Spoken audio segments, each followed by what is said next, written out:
A fair trial must include additional documents and all relevant witnesses. The American people have common sense. They know that any trial that does not allow witnesses is not a trial. It is a cover-up. The Speaker's insistence on this point has gotten results. Just yesterday, we received critical new evidence from the President's former associate, Lev Parnas, that further proves Mr. Trump's scheme to pressure Ukraine to go after his personal political opponents. New witness testimony has become available as well, including John Bolton's announcement that he would honor a Senate subpoena. Under today's resolution, the managers also have broad authority to submit to the Senate any additional evidence the House may acquire on its own, and we will do so. The Senate is on trial. We will see whether they conduct a fair trial and allow the witnesses or conduct a cover-up. Today's resolution is the next step in this serious and solemn constitutional process. I urge my colleagues to vote yes on the resolution. Gentleman from Georgia. Thank you, Madam Speaker. This impeachment process has been flawed from the outset. It resembles not a congressional action, it resembles more a Dr. Seuss book, knowing not which way it goes. On September 24th, the Speaker declared at a press conference the House was conducting an impeachment inquiry. However, to the contrary, to the Speaker's decree that we were all of a sudden in impeachment inquiry, the House did not authorize the impeachment inquiry until October 31st by adopting H.R. 660. It is just said just a moment ago that the Speaker has been leading the fight for a fair trial in the Senate. I wish the Speaker had been leading for a fair hearing in the House instead of trashing our rules. For those 71 out of 78 days from the time it was announced at a press conference to the time we finished, the President was not permitted to participate in these meetings. Think about that, 71 days out of 78 in which we actually did something on impeachment. He was not presented the ability to cross-examine fact witnesses, present counter-arguments, no due process at all in those 71 days. When presented with the opportunity when it came to the Judiciary Committee, instead of the Judiciary Committee stepping up and actually acting like the Judiciary Committee of the Committee of Impeachment, we punted. We had some law professors who already had their basic talking points. He could have cross-examined them. That would have done a lot of good. Then we could have had witnesses of staffers who testified. Again, a lot of good. Where were the fact witnesses? Instead of the rubber stamp that we were warned about 20 years ago by the current chairman, we became the rubber stamp. Democrats repeatedly violated House rules and blatantly abused the rules. They even wrote in H. 660, even to this day, we will pass this out in violation of H.R. 660. They used inflammatory rhetoric, haunting them because this is what they had to do. One Democrat said, I call for impeachment today because it's one heck of an emergency. Another said, we have a crime in progress. We have an emergency that our national election is going on right now. But my favorite in December, it's a crime spree in progress. Oh, the hyperbole just reeks in this room. When we understand this, if it was such an emergency, if there was in lieu to finding a 911 call, then why did we hold this for almost a month? Well, we've been told that it's to help a Senate fair trial. Be damned, the House inappropriate process we had. But even though the process was bad, I'm going to go back and make sure the facts are, let's make sure the facts are here, because they still haven't changed. A phone call that was put out in a transcript in which no pressure was applied. There was no conditionality on anything given in that call or sense to do that. There was also nothing given by the Ukrainians to actually get this money that was released, by the way, before it was actually statutorily deadlined of September 31st. They did nothing. They got the money anyway. But the problem is they want the Senate to do their job for them. But that's not how it works. You see, the Speaker, and what I've heard today, even from folks giving 1 minute, Madam Speaker, is that this is all they wanted. It was a political impeachment. They have said he is impeached for life. This shows the true motivation, I believe, of the other side. It is their dislike for this president and the good work he is doing. So, Madam Speaker, before I reserve here for a moment, this has always been a political impeachment. Even today on the floor, the talk of the president being forever impeached and it's always being sustained forgets the Senate trial. I hope this ends, this political impeachment, and this body never sees it again. I reserve.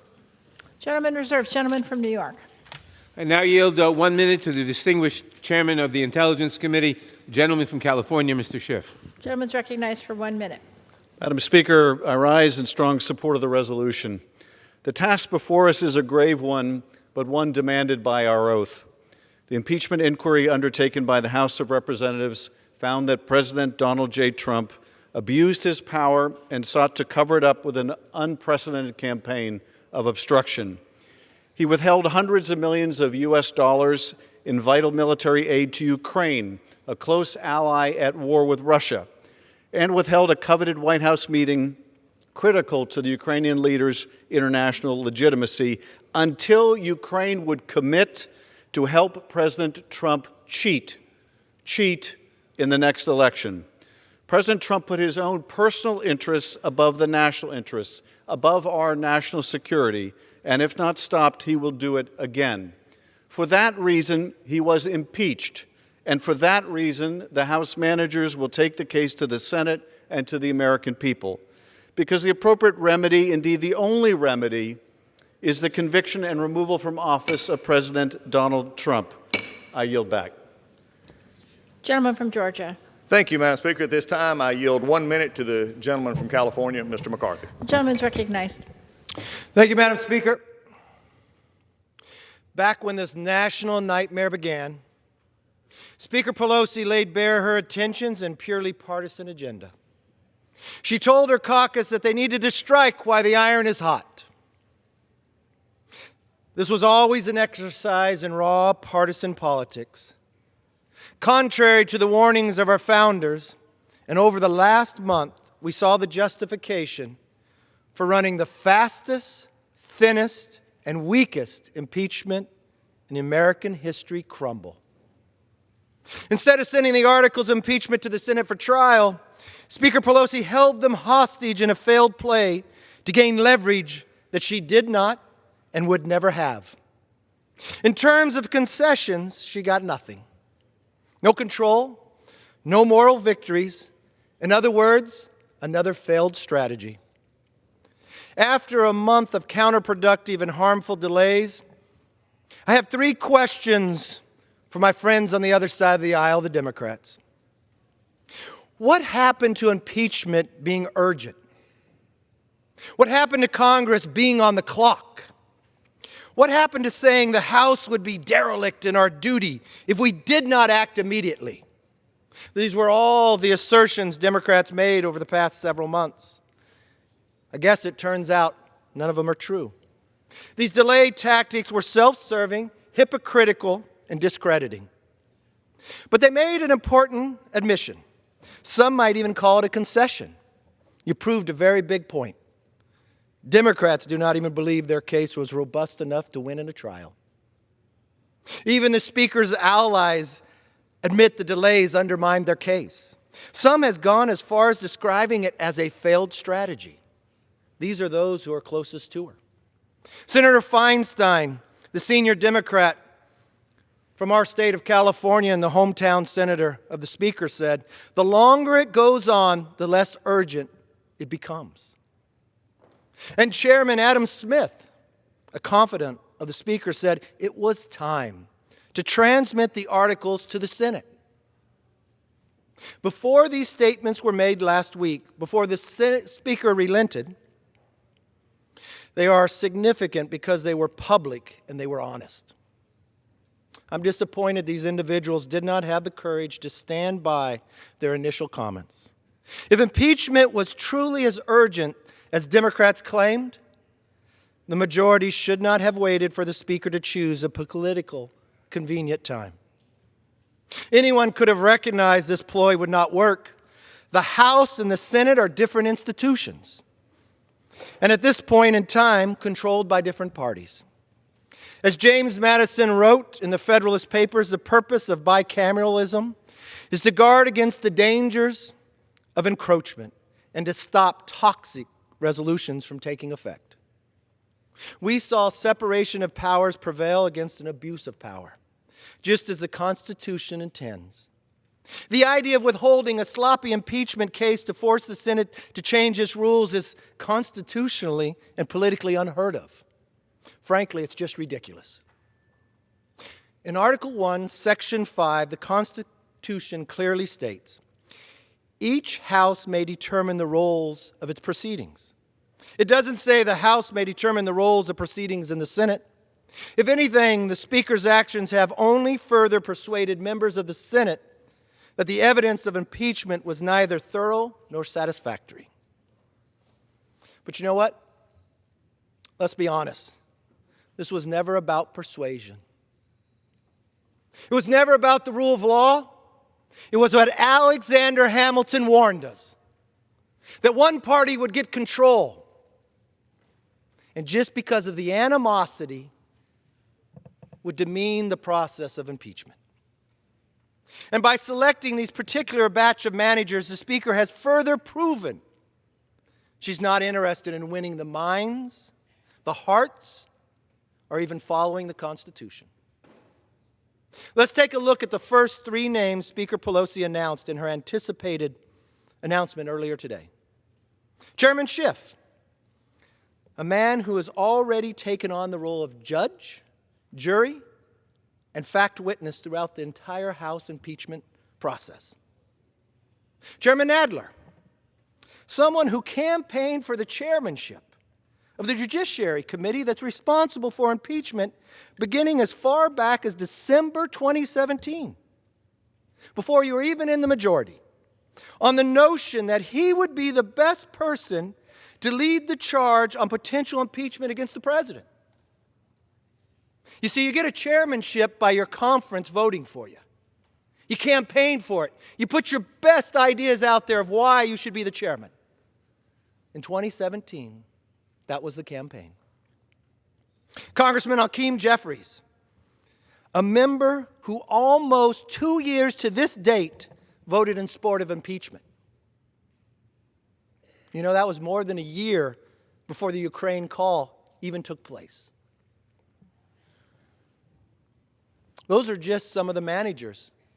If you think about the members, there's people who were, on the day they were sworn in to this body, told those who supported him the greatest that they were going to impeach him. As I've said in the past, there is an issue with fairness. But instead of looking to the Senate, Speaker Pelosi should be looking within her own caucus. From the beginning, this investigation was marred by selective leaks to the media, a completely predetermined process. Yes, we've been through impeachment before, but it was much different. We believed in the rule of law back then, that we would face our accuser, that you could cross-examine, that the minority could actually ask for witnesses. The day that impeachment was asked to come forward, I sent a letter to the Speaker, laying out 10 items, none that were made up. You know what they were? The fair process we've always used in the past. The answer was no. Because they've been working on this for 2.5 years, they could not let fairness determine the outcome.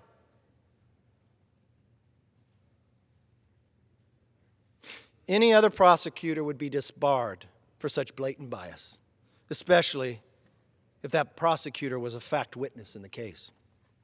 The reason for this impeachment is the same reason it's taken Democrats 30 days to send the articles to the Senate. Just spite. They wanted to stain the president's record without giving him a fair chance to clear his name. Last year we saw House Democrats invert the burden of proof during their fair investigation. For every American watching, take for instance if this was your government, if you switched the burden of proof on you. We have a congressman, Max Rose, characterized it this way, this new freshman of the majority. The president says he's innocent, so all we're saying is prove it. God forbid government accuses you of something as an average American, say you have to prove it. We just switched a fundamental belief as an American. But only in this house do we do that. This guilty and proven innocent mentality was an admission that impeachment was not about upholding justice or protecting the rule of law. Now Democrats have invented an even more destructive standard. You're guilty because they say so. Our founders feared this day.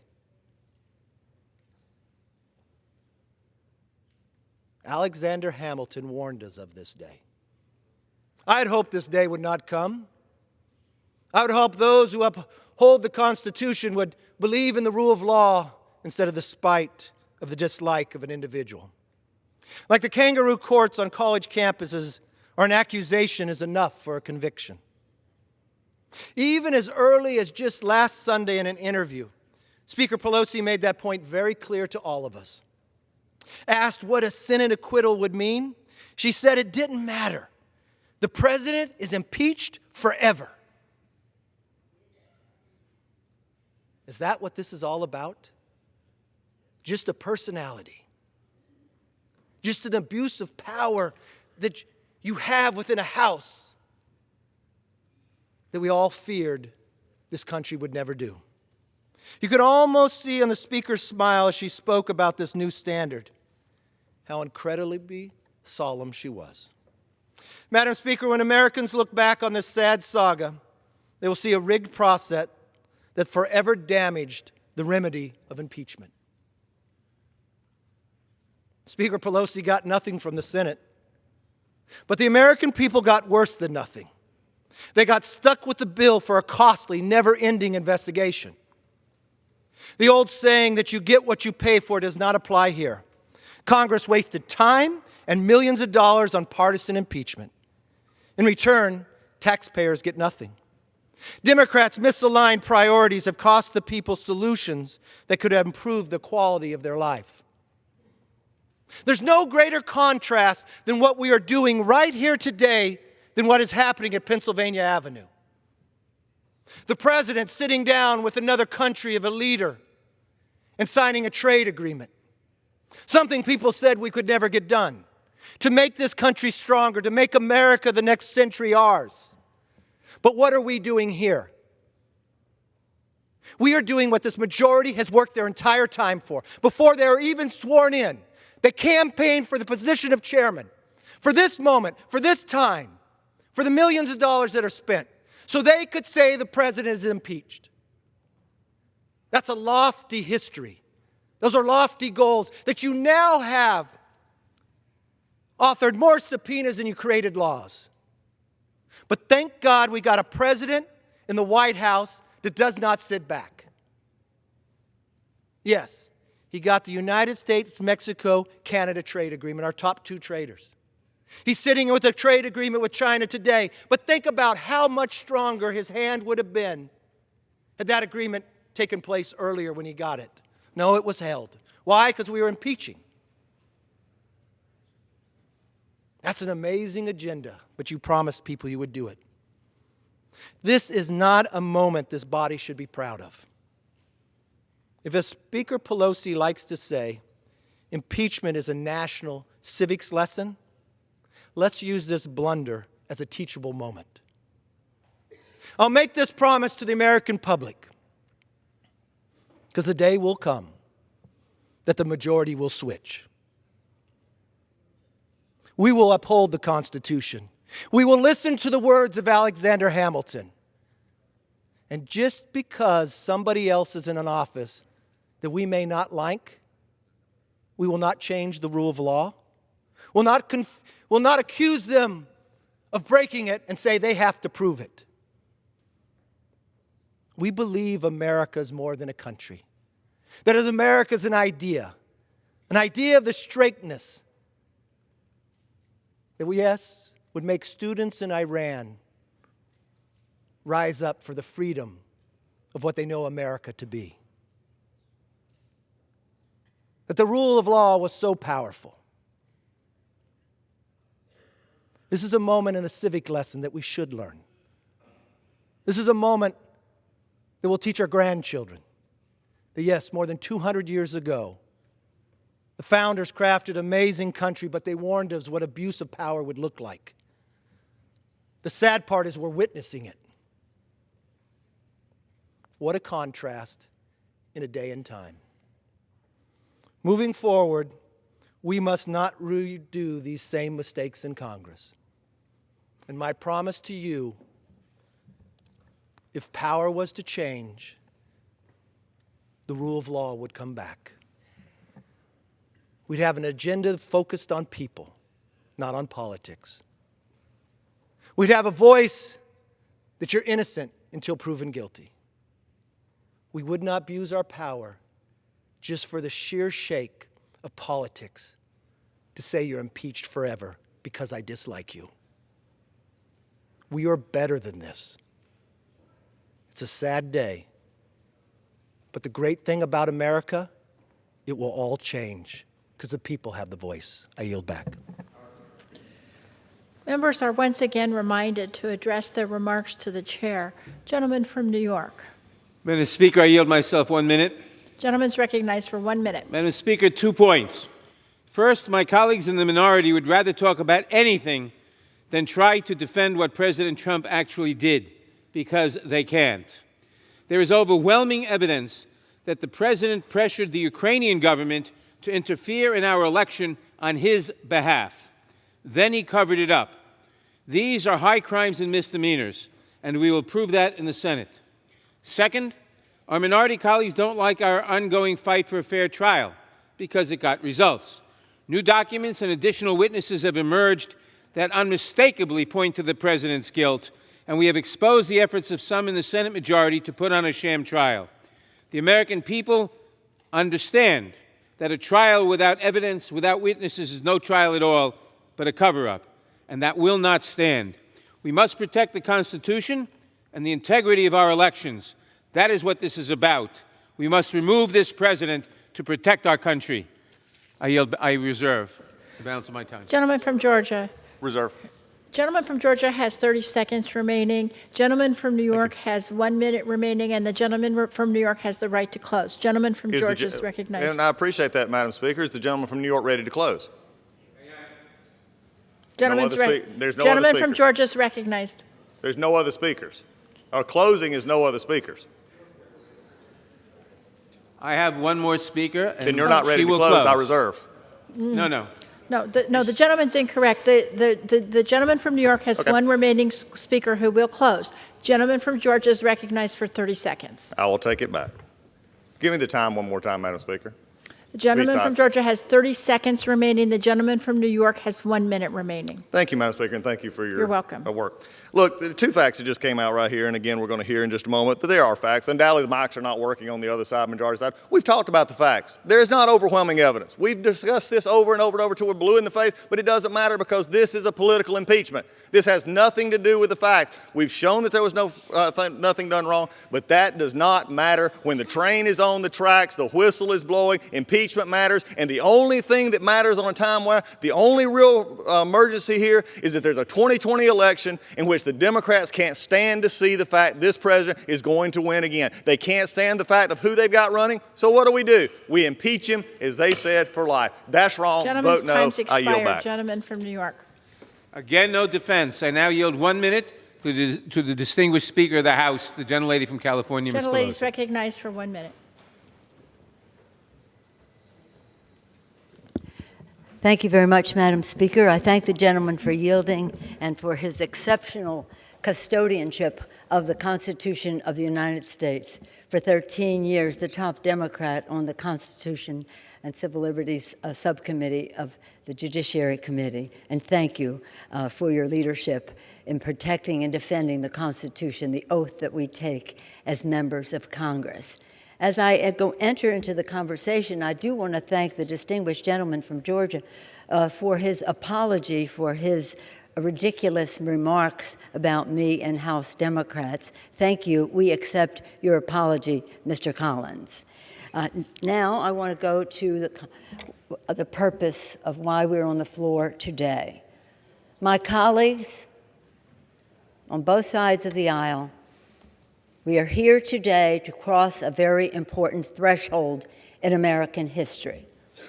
On December 18th, the House of Representatives passed articles of impeachment of Donald Trump, articles of impeachment for abuse of power and obstruction of Congress. By his own admission, the president stated that, yes, he had had that conversation with the president of Ukraine, but he didn't see anything wrong with it. Well, we don't agree with that assessment. And yes, it is a fact. When someone is impeached, they are always impeached. It cannot be erased. So I stand by that comment, although I know you don't like hearing it. I stand by this American flag, picture of the American flag, as I did the day that we introduced the articles of impeachment onto the floor. Because every day, all over America, in classrooms as well as courtrooms, and in this Congress of the United States when we meet, we pledge allegiance to the flag of the United States of America and to the republic for which it stands. And to the republic for which it stands. That is what our nation is. That is the genius, the beautiful, exquisite genius of the Constitution, of that we are a republic. That was the decision of our founders, their vision. They didn't want a monarchy. They wanted a republic. And when Benjamin Franklin came out of Independence Hall and was asked, what do we have, Mr. Franklin, a monarchy or a republic? He said, a republic, if we can keep it. I often wondered why he said that, why that would be in doubt. But we see why it is in doubt right now, when the President of the United States has said, Article 2 says, I can do whatever I want. That's a monarchy. That is not a republic that we pledge our allegiance to every single day. And so here we are today with the articles of impeachment about to be transmitted to the United States Senate. I was thinking this morning and mentioned in a previous public event the Midnight Ride of Paul Revere. Listen, my children, and you will hear of the Midnight Ride of Paul Revere. Well, listen, my children, you will hear about an assault on the Constitution of the United States, undermining the republic for which our flag stands, by the President of the United States. The President of the United States, in using appropriated funds enacted in a bipartisan way by this Congress, funds that were meant to help the Ukraine fight the Russians. The President considered that his private ATM machine, I guess, and said he could say to the President, he could make, do me a favor. Do me a favor. Do you paint houses too? What is this? Do me a favor. So we have a situation that is very sad. Don't talk to me about my timing. For a long time, I resisted the calls from across the country for impeachment of the president for obvious violations of the Constitution that he had committed. But recognizing the divisiveness of impeachment, I held back. Frankly, I said, this president isn't worth it. But when he acted the way he did in relationship to withholding funds from Ukraine in return for a benefit to him that was personal and political, he crossed a threshold. He gave us no choice. He gave us no choice. So children, our Constitution is the vision of our founders. They were so brave. They declared independence. They did in a time frame when in the course of human events it becomes necessary. They declared independence. They fought a war of independence and bravely succeeded. They wrote documents, our founding documents, the Constitution. Thank God they made it amendable so that we could ever be expanding freedom in our country. And that, my children, is what you pledge allegiance to the flag of the United States of America and to the republic contained in that Constitution of the United States. So we take that oath. And when we become members of Congress or other public office, we take an oath to protect and defend that Constitution of the United States. And the President of the United States takes an oath to preserve, protect, and defend the Constitution of the United States, an oath that he has blatantly violated. And for this reason, he was impeached by the House of Representatives. And for this reason, we thought it would be helpful to have not only the strong case for impeachment and removal that was put forth in this House, but to know that more was to come. And we didn't make it come because we said we're going to wait until after Christmas to send this over. They would like to have had us sent it over on Christmas Eve so they could dismiss it. Perhaps they don't realize that dismissal is cover-up, but that has been one of their trains of thought. Dismissal is cover-up. I was so disappointed the other day, last Friday, I guess Thursday, when the leader of the United States Senate, rather than strengthening the institution in which he serves, became subservient and said, and signed on to a resolution that would dismiss charges. Dismiss. Dismissal is cover-up. And so in the course of the time since we passed the resolution, and not because of the time, we passed it on December 18th. On December 20th, new emails show that 91 minutes after Trump's phone call with the Ukrainian president, a top Office of Management Budget Aid asked the Department of Defense to hold off on sending military aid to Ukraine. On December 29th, revelations emerged of the OMB director and acting chief of staff Mulvaney's role in the delay of aid, the effort by lawyers in the administration to justify the delay, and the alarm, most importantly, the alarm that in the administration that delay caused within the administration. On January 2nd, newly unredacted Pentagon emails, which the House subpoenaed and the president blocked, raised serious concerns by the Trump administration officials about the legality of the president's hold on the aid to Ukraine. On January 6th, former Trump National Security Advisor John Bolton said he would comply with the subpoena compelling his testimony. His lawyer stated he had new relevant information. On January 13th, reports emerged that the Russian government hacked the Ukrainian gas company Burisma as part of their ongoing effort to influence the U.S. election in support of Trump. On yesterday, House committees, Mr. Nadler, Mr. Schiff, Mr. Engel, and Congresswoman Maloney, Madam Chair Maloney, released new evidence pursuant to a House subpoena from Lev Parnas, recently photographed with the Republican leader, an associate of Rudy Giuliani, that further proves that the president was the central player in the scheme to pressure Ukraine for his own benefit in the 2020 election.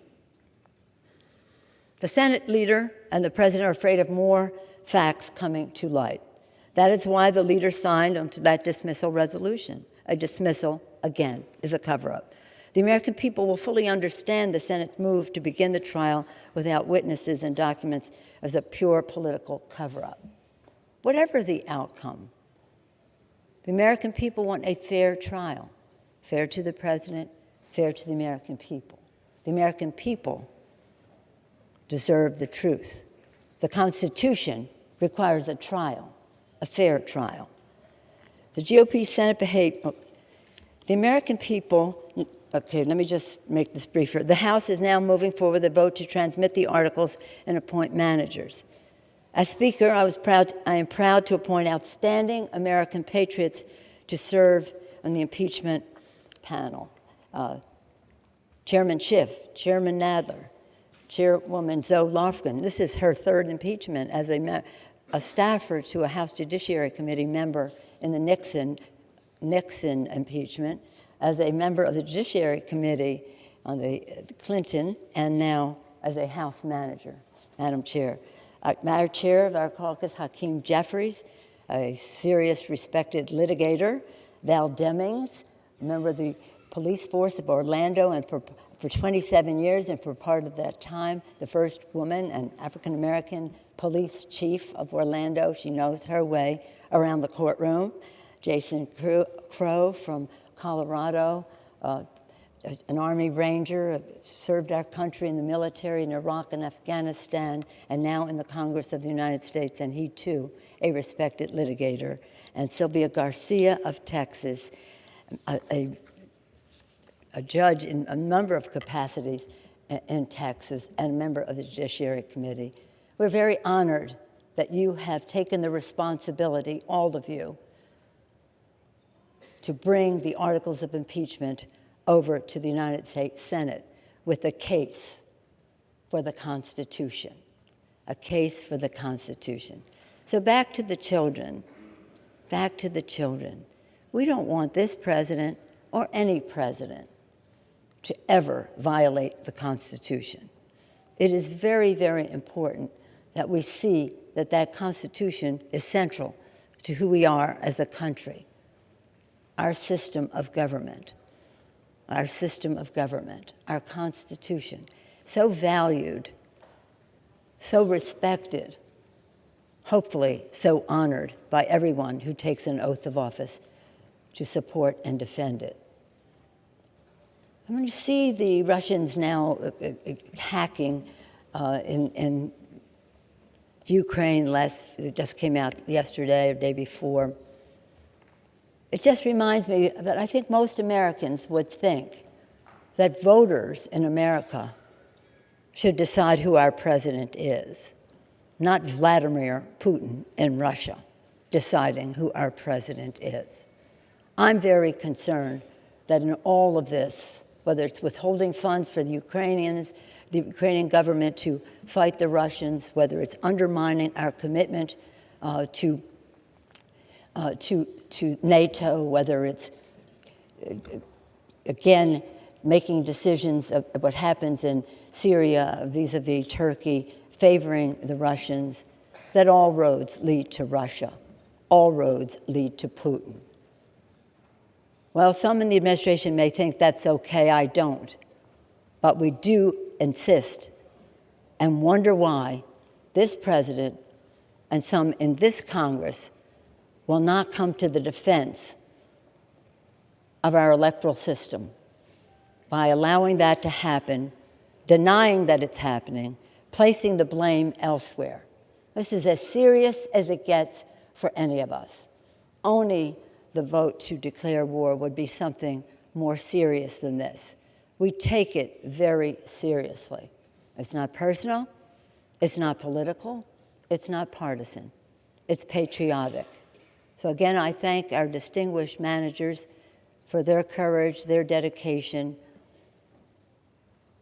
for being willing to spend the time to do the job, to honor the oath that we take and honor the pledge that our children take, allegiance to the flag and to the republic for which it stands. With that, I urge a yes vote and yield back the balance of my time. All time for debate has expired. Pursuant to House Resolution 767, the previous question is ordered. The question is on the adoption of the resolution. All in favor say aye. Aye. Opposed, no. The ayes have it. The resolution is adopted. Gentleman from Georgia. I ask for a recorded vote. Does the gentleman ask for the yeas and nays? Yeas and nays. Yeas and nays are requested. Those favoring a vote by the yeas and nays will rise. A sufficient number having risen, the yeas and nays are ordered. Members will record their votes by electronic device, and pursuant to Clause 9 of Rule 20, this 15-minute vote on adoption of the resolution will be followed by a 5-minute vote on agreeing to the Speaker's approval of the journal, if ordered. This will be a 15-minute vote.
On this vote, the yeas are 228, the nays are 193. The resolution is adopted, and without objection, the motion to reconsider is laid on the table. Pursuant to Clause 8 of Rule 20, the unfinished business is the question on agreeing to the Speaker's approval of the journal, which the Chair will put de novo. The question is on agreeing to the Speaker's approval of the journal. All in favor say aye. Opposed, no. In the opinion of the Chair, the ayes have it. The journal stands approved. For what purpose is the gentleman from New York I rise? ask unanimous consent that members have 5 legislative days to revise and extend their remarks. Without objection, so ordered.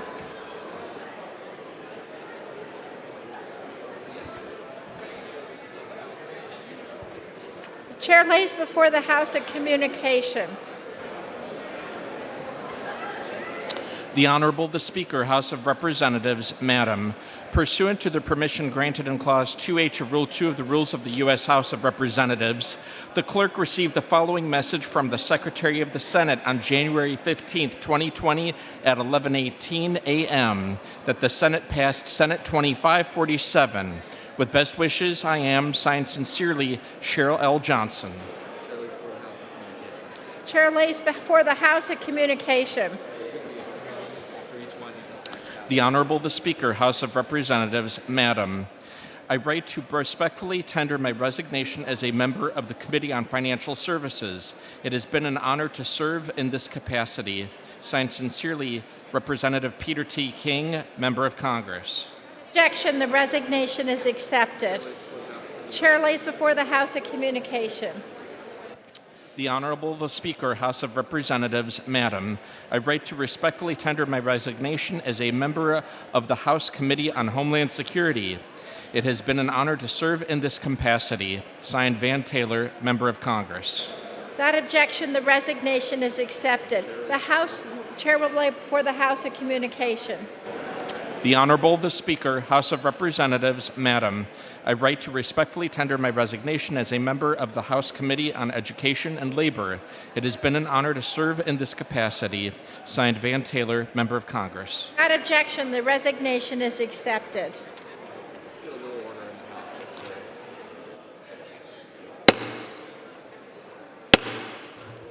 The House will come to order.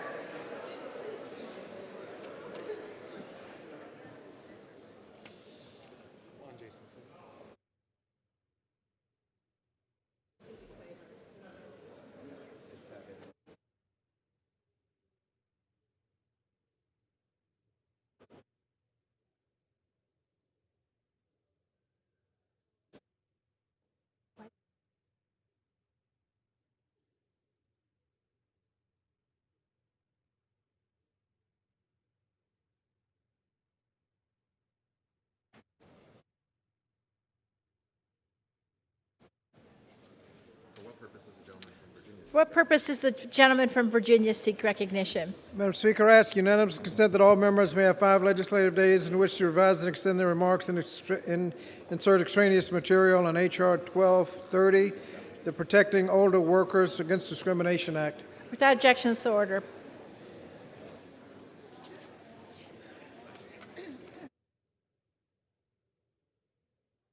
Pursuant to House Resolution 790 and Rule 18, the Chair declares the House in the Committee of the Whole House on the State of the Union for consideration of H.R. 1230. The Chair appoints the gentleman from Texas, Mr. Cuellar, to preside over the Committee of the Whole.